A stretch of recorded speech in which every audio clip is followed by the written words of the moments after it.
கடன் எப்படி அடைச்சீங்க? எப்படி அதுக்குண்டான வேலைய பார்த்தீங்க? அப்படின்ற கொஸ்டின் கேட்டிருந்தீங்க.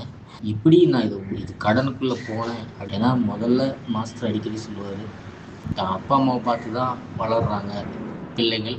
அப்பா, அம்மா சொல்ற விஷயத்தையோ, செய்ற விஷயம் அது சரியா பண்றாங்களா, இல்லையான்னு தெரியாம நான் பண்ண அந்த தவறு தான்." அப்பா ஏற்கனவே அடிக்கடி அவரு என் முன்னாடி கடன வாங்கி, யாருக்குன்னா குடுக்குறது, செலவு பண்றது இந்த மாரி வேலைய பார்த்துட்டு இருக்காரு.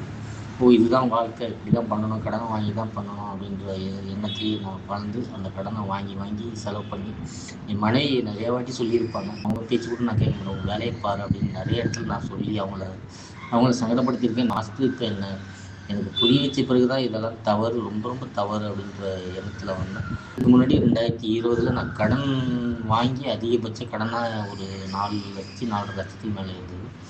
அப்ப கடன்காரங்கள பார்த்துலாம் நான் பயப்பட ஆரம்பிச்சேன். கடன் புரிஞ்சிருந்தாலும் இப்ப பதில் சொல்ற மாரி ஆயிப்போச்சு. என் ஒய்ஃப்க்கு போய் சொல்ற மாரி தான் இருந்தது.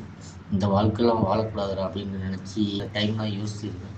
அந்த மாரி யோசிக்கிற டைம்ல தான் எனக்கு நெட்வொர்க் மார்க்கெட்டிங் என் லீடர் மூலியமா கிடைச்சது. இந்த பிஸ்னஸ் எடுத்துட்டு நான் ஒண்ணும் பண்ண முடியாத சூழ்நிலையில என்ன பண்றது, ஏது பண்றதுன்னு தெரியாம யூடியூப்ல மாஸ்டரோட வீடியோவ பார்த்தேன். உனக்கு நிம்மதியா இருக்கணும்னா, நெட்வொர்க் மார்க்கெட்டிங் பண்ணணும். உன்னை ஏற்கனவே செஞ்ச வேலையும் பண்ணணும். ஏன்னா, உடனே இந்த நெட்வொர்க் மார்க்கெட்டிங் உன் பிஸ்னஸ் கை குடுக்குமா, குடுக்காதான்றது அப்புறம்.